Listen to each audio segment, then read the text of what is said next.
Hello, I'm Hilary Clayton, and I'm going to be talking today about the rider-saddle-horse interface. And the photo we're looking at here was taken in my lab in the Mary Ann MacPhail Equine Performance Center at Michigan State University about 20 years ago. So this is a topic that I've been interested in for quite a long time now. I want to start by looking at the biomechanical effects of the rider. And I divide these into inertial effects and behavioral effects. So the inertial effects are due to the mass of the rider or the way the rider's mass is distributed. And you can see in these two photos that there are a lot of different jumping styles. And if there's one thing I've learned in all my years of research is that horses value predictability. The horse would far rather be ridden by the rider on the right than by the rider on the left, who has a rather unpredictable style. Anyway, changes in the rider's mass or mass distribution will cause changes in the movements of the horse. And this is what I'm calling the inertial effects of the rider. Now, the behavioral effects are very different. These are the trained responses to the rider's aids. So application of the rider's aids are causing an effect from the horse that might change the speed, it might change the direction of movement, or it might change the type of movement. And these are responses that the horse has learned through the training program. Next, let's take a look at the biomechanical effects of the saddle. And the saddle has effects on both the horse and the rider. From the horse's point of view, the saddle should spread the forces generated by the rider evenly over a large area of the horse's back. So we want a saddle that is large enough to cover a fairly large area of the horse's back so that the weight of the rider can be spread over a large area. And then from the rider's point of view, the rider wants to be comfortable and wants to feel secure on the horse. They don't want to feel as if they're going to be displaced by the smallest little trip or stumble. And also the rider needs to be able to follow and influence the movements of the horse. So the rider should feel as if the saddle is just a part of the horse. You don't want the saddle to be bouncing sort of independently of the horse, bouncing up and down at the back of the saddle, that type of thing. You want to just feel as if the rider is almost plugged into the horse's back, and the saddle is not interfering with that. The photo on the left here was taken about 40 to 50 years ago. And although it's really easy to see that this is a very nice horse, the tack and the style of riding are clearly quite different than what we would see today. So over the last 40 to 50 years, there's been this tremendous evolution in the tack that we're using and the way that we're riding the horses. And the modern sport horse is an absolutely exceptional athlete. And if we want to produce the very best from these horses, then we have to pay attention to every little detail in order to reach the horse's full potential. Now, along with all the other items of tack, saddles have evolved and they continue to evolve. Every year there are new saddles coming onto the market, new ideas, and it's really quite difficult to keep up with the evolution that's going on. Many of these saddles, though, have not actually been scientifically tested. Somebody has an idea of something that's going to revolutionize the saddle world, but they never actually go out and test it empirically. So the electronic saddle pressure mat is one device we have that provides very useful information to evaluate a saddle's performance, but it is quite a complicated piece of equipment and perhaps better suited to research than it is to use in the field as a saddle fitting tool. So the picture on the left is a photo of a saddle pressure mat on the horse's back. This particular one is joined for a short distance in the middle of the two sides of the mat. So we have a left side and a right side. And the fact that it's joined in the middle makes it easy to keep the two pieces in place on the horse's back, but it can spread apart to accommodate the horse's withers and the shape of the horse's back towards the loin.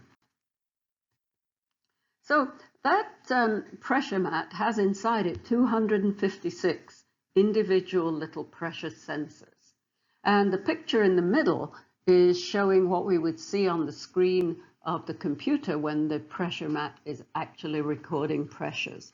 So each of these little rectangles represents one of those 256 pressure sensors.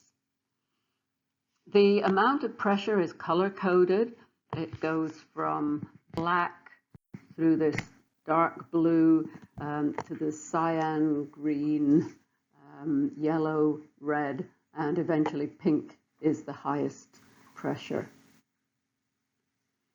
So when we look at the pressure scans, I'm always going to have the area of the pommel of the saddle up, and the area of the cantle will be down. And then the two rectangles represent here the left half of the saddle mat and here the right half of the saddle mat. Okay, so that's the constant orientation. And then we have different ways of displaying the amount of pressure.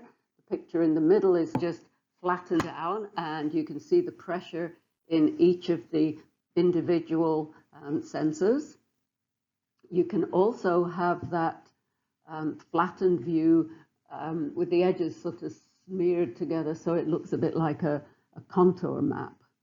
And then on the right is the 3D view where the pressure is represented both by the color of the cells but also by the height. And you can see that on this one, the highest areas of pressure are represented by the highest peak in the red area. Now, what I'm showing you here are just static pictures.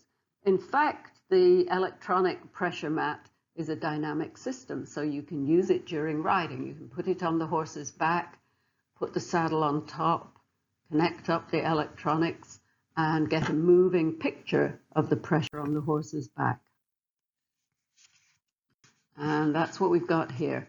This is the changing pressure map for a horse at the trot, at the sitting trot, and we're looking at it in slow motion. If it's at normal speed, then it goes so fast that you can't really appreciate the individual cells lighting up and going off again. Now, you'll probably notice that you get some higher red areas alternately on the right side and the left side, and that's because it represents the movements of the left and the right shoulders.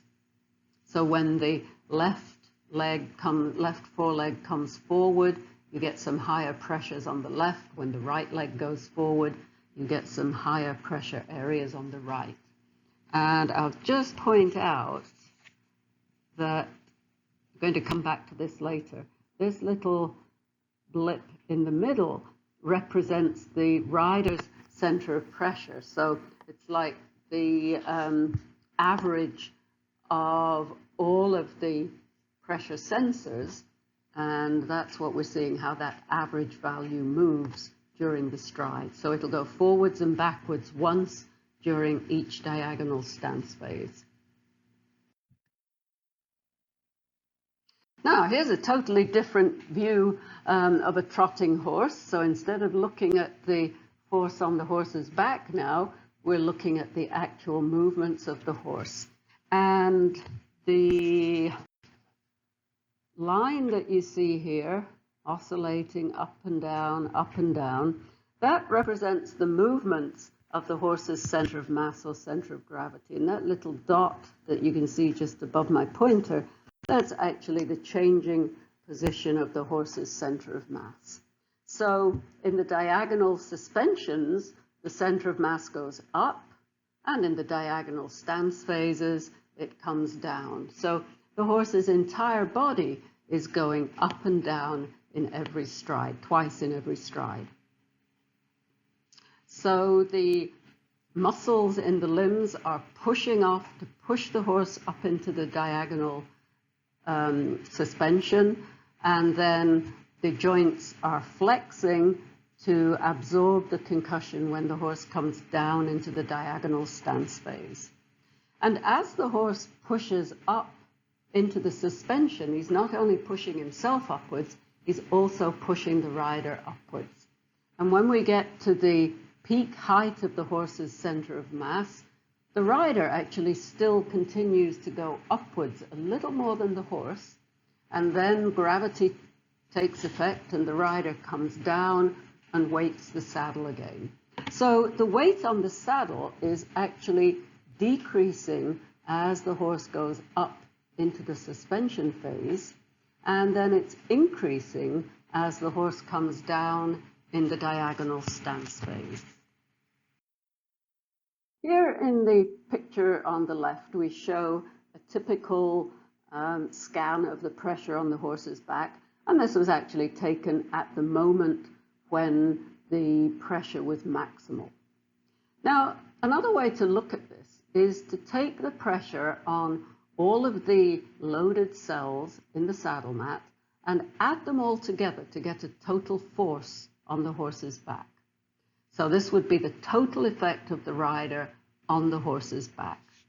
And we can plot that total force during the stride. And that's what we're doing in this graph in the middle. So we've got force here on the vertical axis. We've got time in seconds on the horizontal axis. And each one of these troughs and peaks is representing one diagonal stance phase. So up here we have the maximum force on the horse's back, and you can see it varies a little bit from one peak to the next, but we can actually measure all those maximal values. And then down here, for each diagonal, we have a minimal value of the total force on the horse's back. And what's happening is that as the horse is going up into the suspension phase, the amount of force on the horse's back is decreasing. It's minimum during the suspension phase. And then as the rider descends, contacts the saddle, and puts their weight into the saddle, then we get an increase in the amount of force on the horse's back. And here, just around the time that the horse sort of bottoms out during the diagonal stance phase, this is where we get this reversal, and the weight on the horse's back starts to decrease as he goes up into the next suspension phase. So we can measure the minimum value for each diagonal stance phase, we can measure the maximum value, and then we can take the average over the entire half a stride, the one diagonal half of the stride, and calculate the mean value. And that would be representing the average.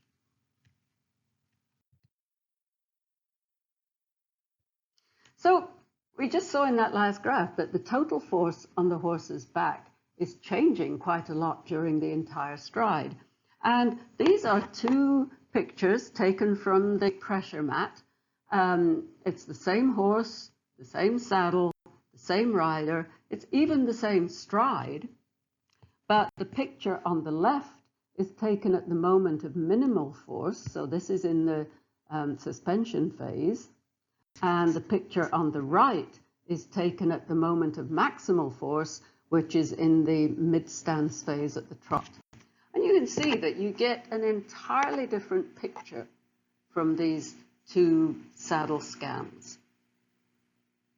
And of course, if you were an unscrupulous saddle retailer, you could show these and say, well, look, the saddle on the left is much better than the saddle on the right. And that's why I'm showing you this, because you need to appreciate that what you see with this electronic pressure mat has to be interpreted in light of things like which part of the stride the scan was taken from.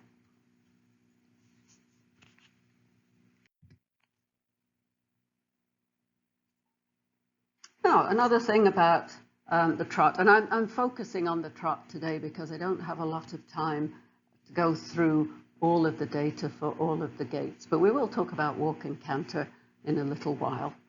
So we can think of the horse's forelimb as acting like a pendulum in the trot. So the leg swings forward and it swings back, and it swings forward and then it swings back. And the entire forelimb rotates around this point here, which is up close to the top of the horse's scapula. So on the middle picture, this dot represents the point of rotation for the horse's forelimb. And I've included on here some of the muscles. This pink muscle is the most important part of the thoracic sling. That's the serratus ventralis muscle, and that's the muscle that's most important for attaching the forelimb to the rest of the body. And it's not a coincidence that the serratus muscle is attaching around this point, control this pointer, around the point of rotation of the forelimb. Now, on the picture on the right, I've got, what I did was I traced the position of the horse's scapula, traced the position of the horse's scapula when the horse was just standing with the foreleg vertical, and then I lifted the forelimb, and this is the trace of where the horse's scapula moved to. So the top of the scapula rotates back towards the tail as the forelimb is lifted, and then the lower part of the scapula, which is forming the shoulder joint, is actually rotating forwards and upwards as we lift the horse's leg and sort of simulate that protraction phase of the stride.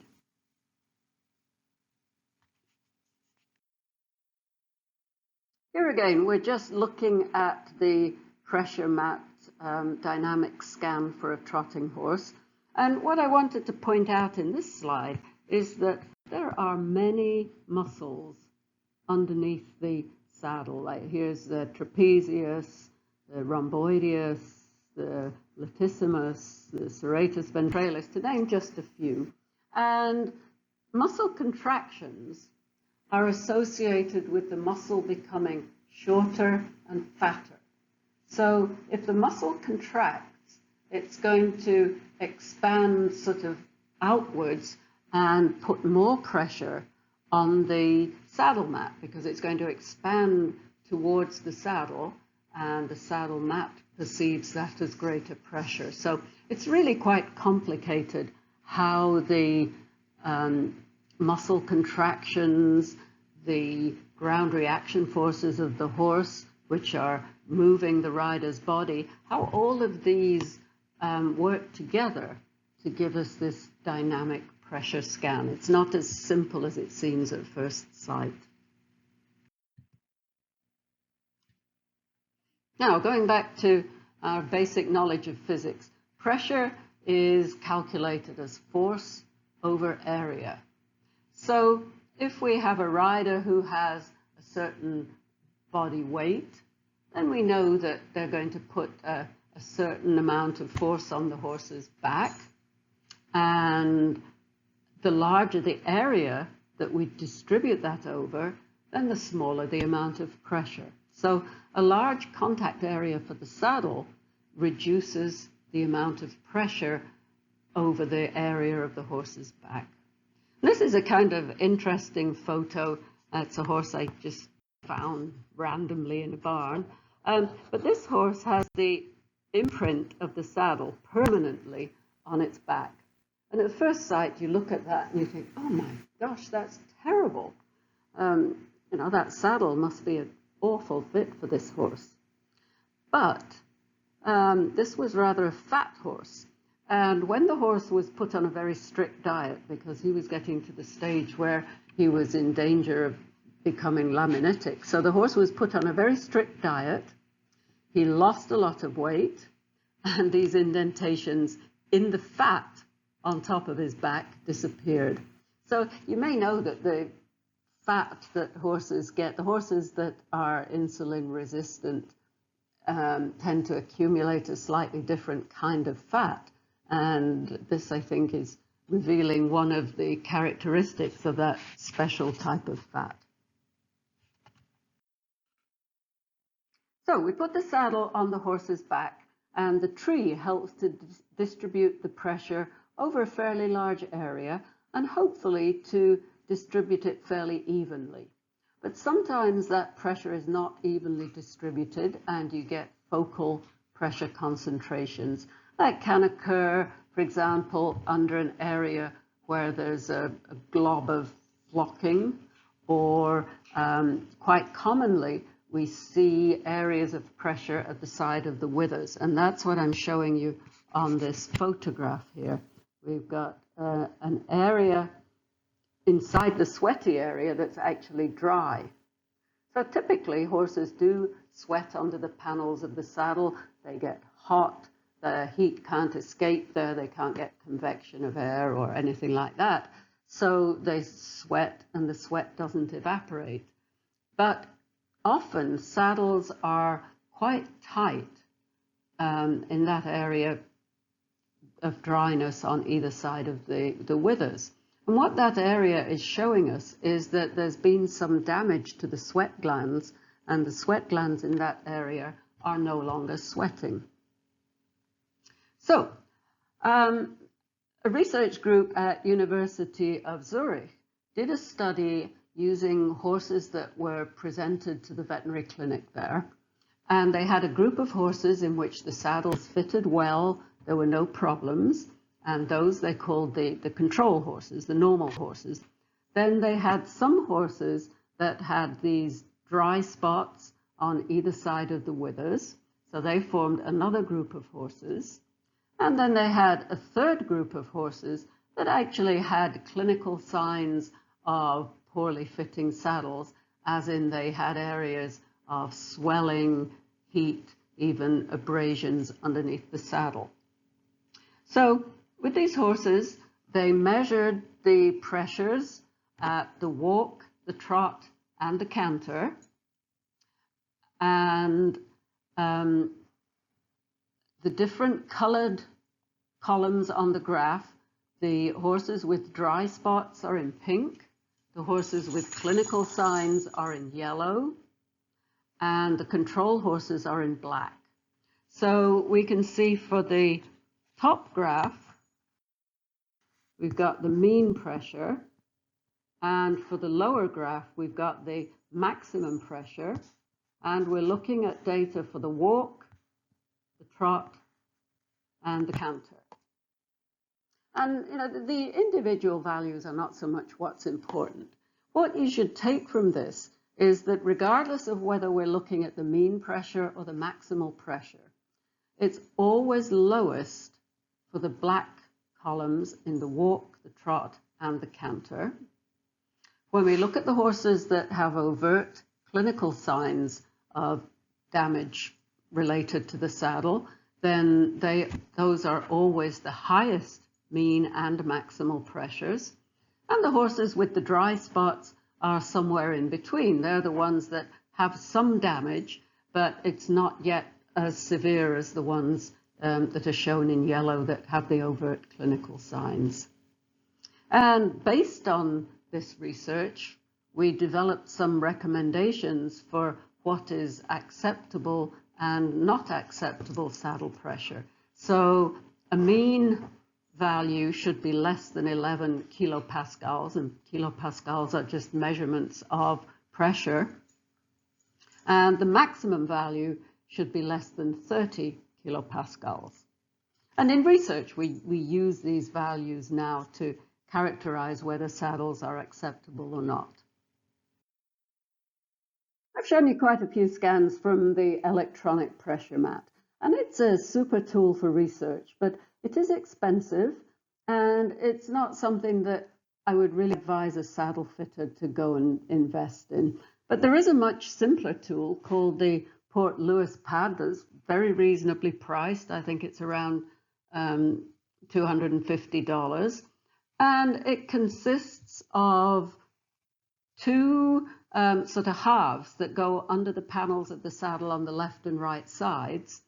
And you can see it in the top left picture, actually on the horse's back. Now, it's filled with this smushy sort of, I don't know, jellyish stuff. And before you put it onto the horse's back, you take a rolling pin, put it on a flat surface, and roll it out with a rolling pin so that it looks perfectly flat. You put it on the horse's back, and you put the saddle directly on top of the Port Louis pad. Tighten up the girth, and you send the rider off to ride for only about 15 to 20 minutes. If they ride for too long, then the whole thing just gets smushed down. But with that shorter riding time, then when the rider gets off, you'll actually see the imprint of the saddle. And that's what we can see down here on the bottom left picture. You can see the imprint of where the saddle has been on the horse's back. So then you take it and lift it up, and then hold it up to the light, hold it up to the sun, like we're doing on this middle picture. And if you can see through the mat, like these areas here and here are areas where there is high pressure. And if you look over to the right, to the electronic pressure mat scan, you can see the same saddle tested on the pressure mat, and that same sort of pattern of the area where there's high pressure. So yeah, I think this is a very good tool to just put on, use it, and it's an easy way to convince an owner or a rider that there is a problem with their saddle. So what does the horse want from the saddle? Well, when the saddle is on the horse's back, the horse does not want to have too high of an overall force. And the overall force is proportional to the body weight of the rider. And this is an area where there's a lot of research actively going on at the moment. And I think if I just summarize it, I would say that the average horse should be capable of carrying 20 to 25% of his body weight. But there are many, many buts here. It depends partly on the rider. You know, a good rider is easy to carry than an inexperienced rider who doesn't have very good balance. There is a difference between breeds of horses. There's been quite a lot of research on Icelandic horses and also on some little ponies in Japan. And for their height and mass, those small ponies are able to carry incredibly large weights without it interfering with their gait or really with their energetics. So, and it does depend on the type of horse, and it also depends on how well the saddle fits, of course, the weather, how hot and humid it is, the type of terrain the horse is traveling over, and the speed the horse is going. So there are a whole lot of variables affecting how much weight the horse can carry. But as I say, for a horse doing maybe arena work, walk, trot, canter for 30 to 60 minutes, then it seems reasonable that if the rider is below 20 to 25% of the horse's weight, then that's okay.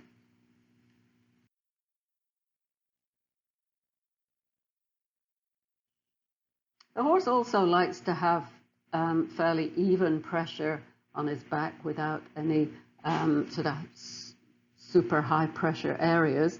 This is just from a research study I did looking at bareback rider on the left, a treeless saddle in the middle, and a saddle with a tree on the right. So it's the same horse, same rider, same gait, same speed, same everything, except for the difference in the saddles or no saddles. So you can see, looking at the picture on the right first, this has a fairly even pressure distribution on the left and right sides. That, I would say, is a fairly well fitting saddle. But the important thing is is that it has long, wide panels that are distributing the weight over a large area of the horse's back. When we look at the other two scans, you can see the pressure is distributed over a much smaller area of the horse's back. And also, you can see the pressure, the high areas of pink in both of these scans, that's directly under the rider's seat bones.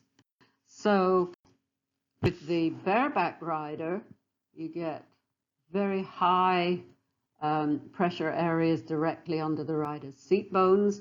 And with the treeless saddle, that pressure is pretty much going straight through the saddle onto the horse's back. Now, I would say that the treeless saddle that we used in this study, we did not put a pad underneath it, and most people riding with a treeless would have a pad, so that would probably have some effect.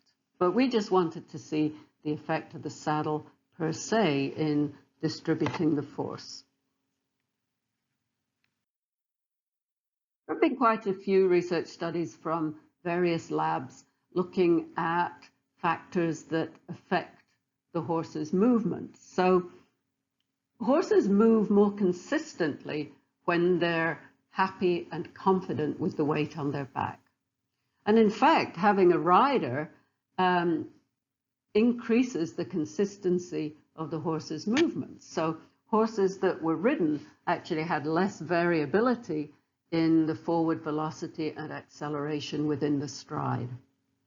An expert rider produces more consistent movement patterns in the horse than a novice rider, because with the less well-balanced novice rider, the horse is always trying to kind of anticipate where the rider is going to be in the next stride, and then reactively compensate for that. And horses also move more consistently with a well-fitting saddle versus a poorly fitting saddle. And what we think is happening there is that with a poorly fitting saddle, it's like when you've got a little stone in your shoe, you're always trying to find the way that you can walk that is least uncomfortable. And horses with a poorly fitting saddle seem to be always trying to find the way that they can move that causes them least discomfort. What does the rider want from the saddle? Well, we want to be comfortable, we want to be stable, and we want to have good contact with the horse.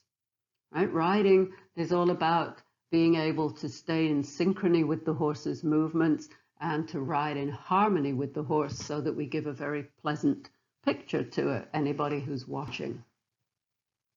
And these things are best achieved using a saddle that accommodates the shape of the rider's pelvis and thighs. Think of the shape of the horse's back, which is roughly sort of rounded in the area where the rider sits. And then think about the shape of the rider's pelvis and thighs, which are much more sort of angulated, more like an isosceles triangle, and do not fit very well around the horse's back. When you watch a rider sitting bareback, they usually have to sit with the knees way forward and the whole lower leg forward of the hip, rather than having that nice shoulder hip heel line.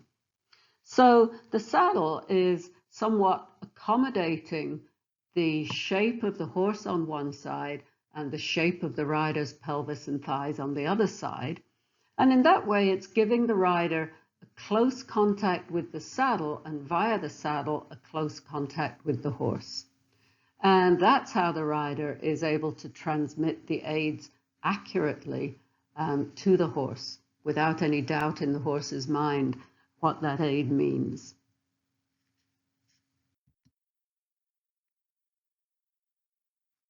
So one way that we can evaluate the stability of the rider is by tracking the rider's center of pressure. So we're coming back now to that movement in the middle of the rider's back. And that little circle there represents the rider's center of pressure moving during each stride of the horse. So the rider that has the smallest movements of the center of pressure is the rider that the horse likes to have on his back. Each of the gaits has a characteristic pattern of movement for the rider's center of pressure. So we looked at the last slide at the trot, and you can see in the trot the rider stays pretty centered, and their center of pressure is just going forwards and backwards, forwards and backwards.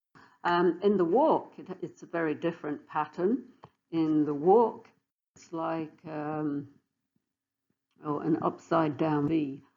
So over here, that's where the left hind is on the ground and is pushing up onto the back left side of the saddle. So the rider's center of pressure is back towards the left. Then as the front leg contacts the ground, center of pressure moves forward, then the right hind, and it moves back again towards the right, and then the right front, it moves forward again. And then for the canter, we have a different pattern yet again.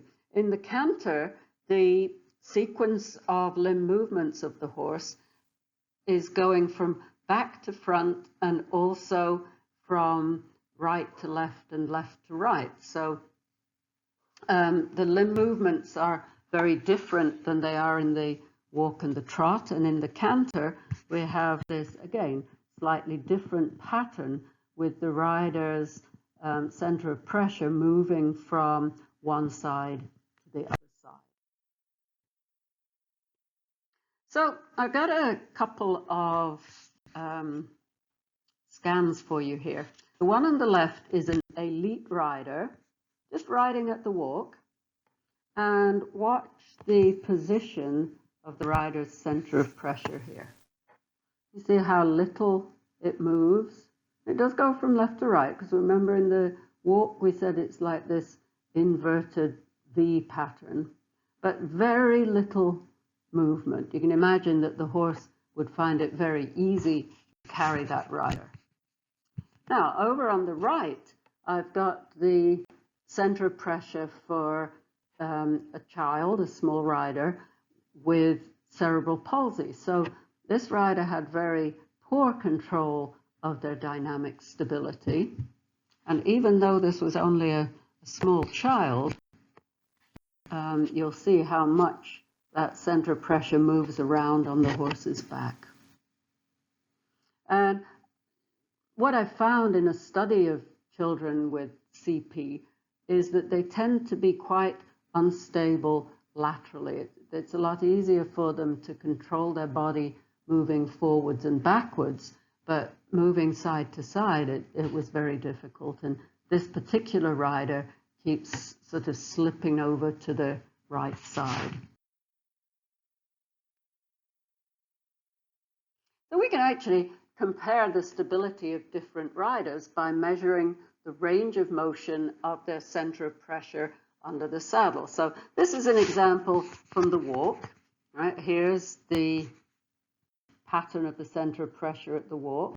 And I've just blown that up here so I can show you some other things about that. It looks a bit fuzzy because the resolution wasn't all that good. But anyway, this is the pattern of the center of pressure at the walk, going back to the left and forward and back to the right and forward again.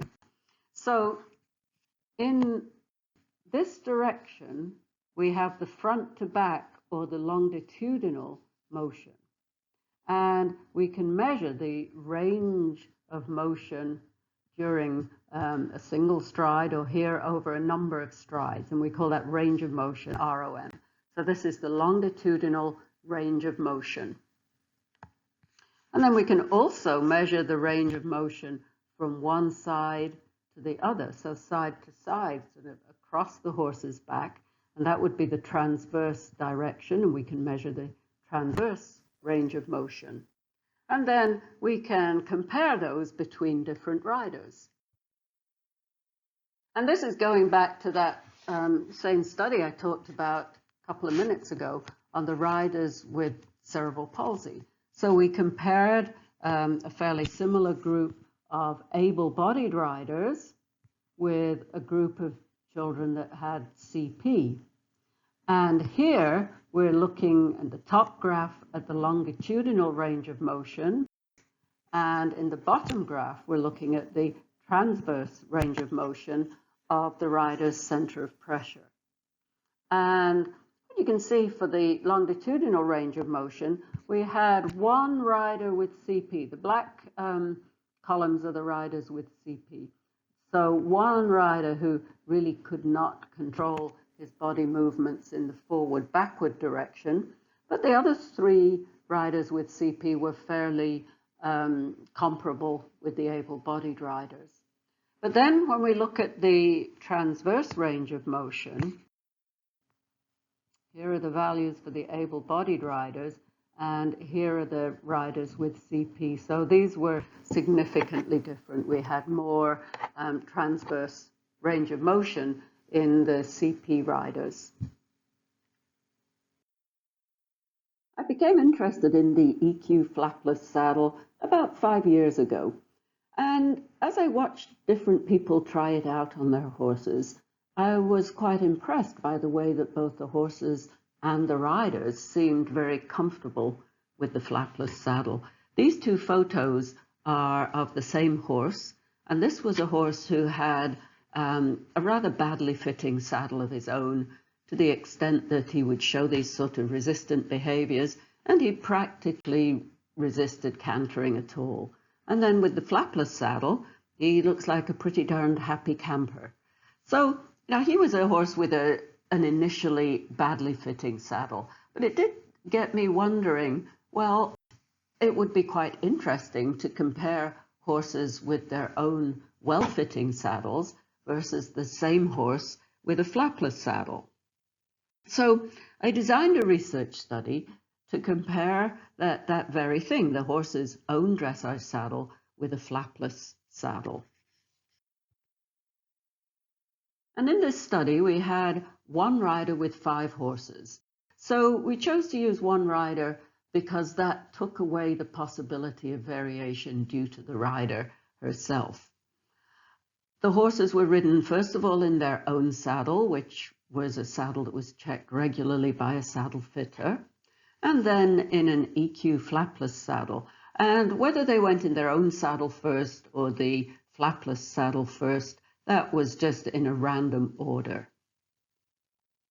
And the idea of the study was to look at these horses in collected and extended walk, trot, and canter on a straight line, and then simply to compare the rider's center of pressure movements in the two saddles in each of those gaits. So we had a series of video cameras that were making recordings during the study.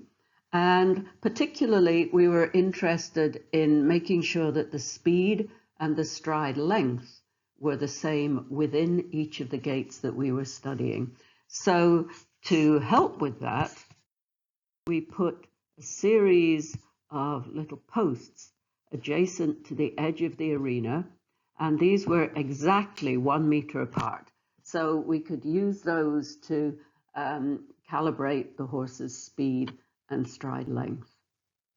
And indeed, there were no significant differences between the saddles for the speed or the stride length in, for example, the collected walk, the extended walk, collected trot, collected canter, and extended canter. So we wouldn't expect any differences in the movements of the rider's center of pressure due to changes in speed.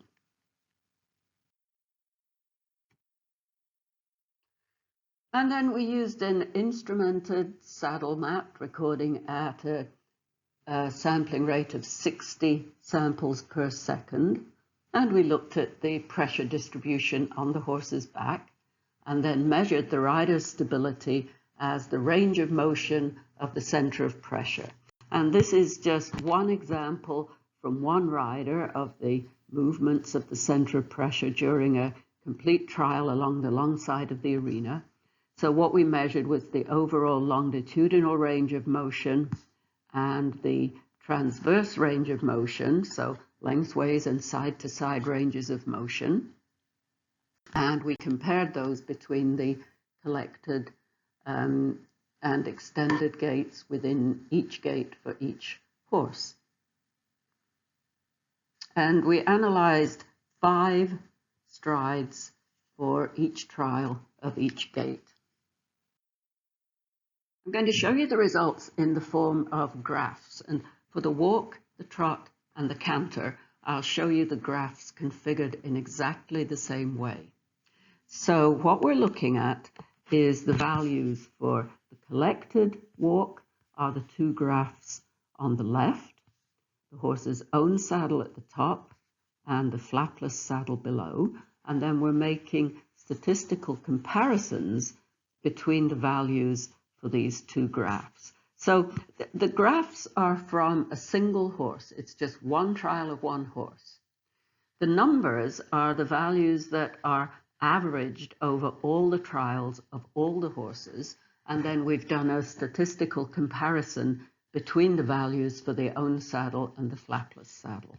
And when the values are shown in black, like this is the transverse range of motion for the rider's center of pressure for the horse's own saddles at collected walk, and we compare that with the values for the flapless saddle in collected walk. And when those values are shown in black, it means that they are statistically different.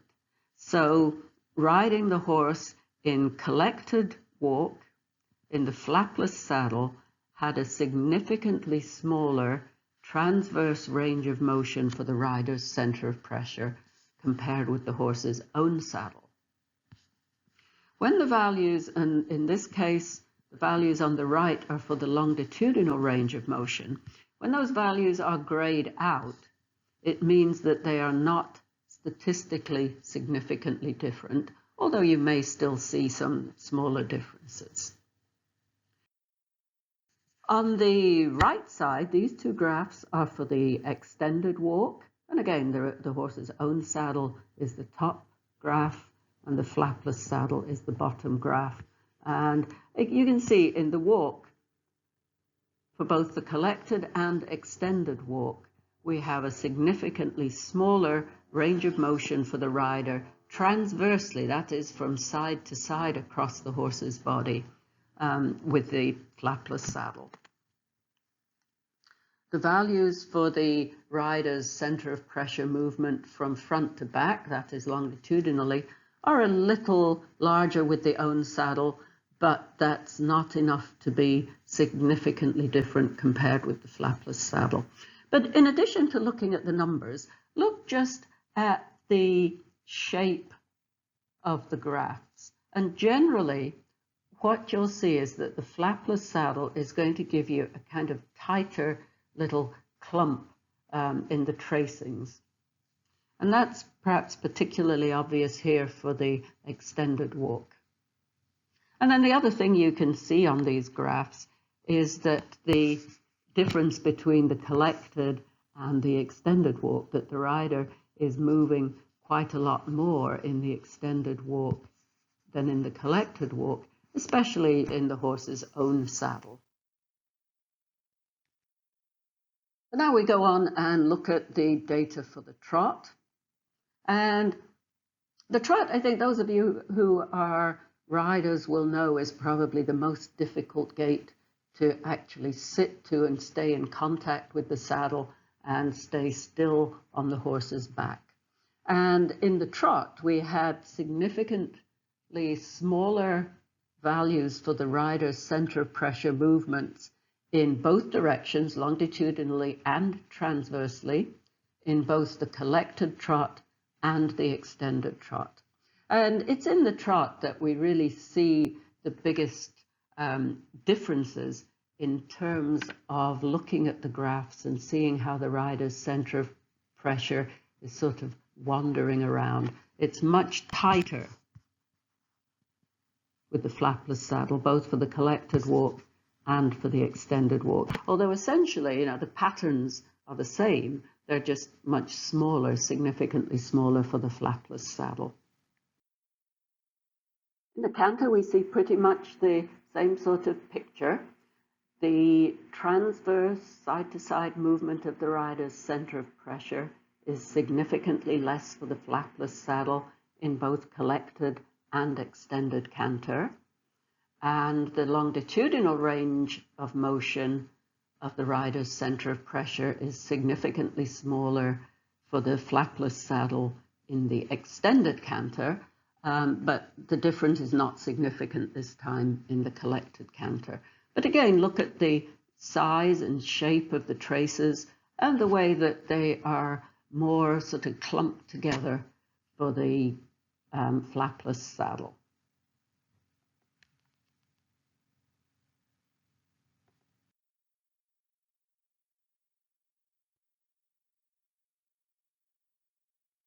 So the differences between the saddles were greater in the transverse direction from side to side. And as I said, the rider's movements were more consistent with the flapless saddle, which is shown on the right here. These are graphs from a different horse, showing the extended trot in the horse's own saddle on the left and in the flapless saddle on the right, just to illustrate the sort of similar findings from another of the horses. And as I said earlier, horses seek consistency. They like predictability in what the rider is doing on their back. And we know that rider stability will affect the horse's health and behavior. It makes the horses more confident in their movements. And it also affects the horse's energy expenditure, because when the horse is always trying to compensate for unpredictable or larger rider movements, then they're going to expend more energy in doing that. So when the rider is more stable and in closer contact with the horse, it facilitates the use of light and consistent aids. And I'm showing here two photographs. One is of a para rider with an amputated leg. For the para rider, the ability to sit closer to the horse, in closer contact with less leather between the legs and the horse's body, seems to be a big advantage. And also the saddle can be customized for the individual needs of different riders. And the one on the right is a very nice photo of a horse jumping with a flapless saddle. And of course, when riders are jumping, they like that feeling of being close to the horse and being very stable. So all in all, I would say the results of our studies have been very positive. Thank you.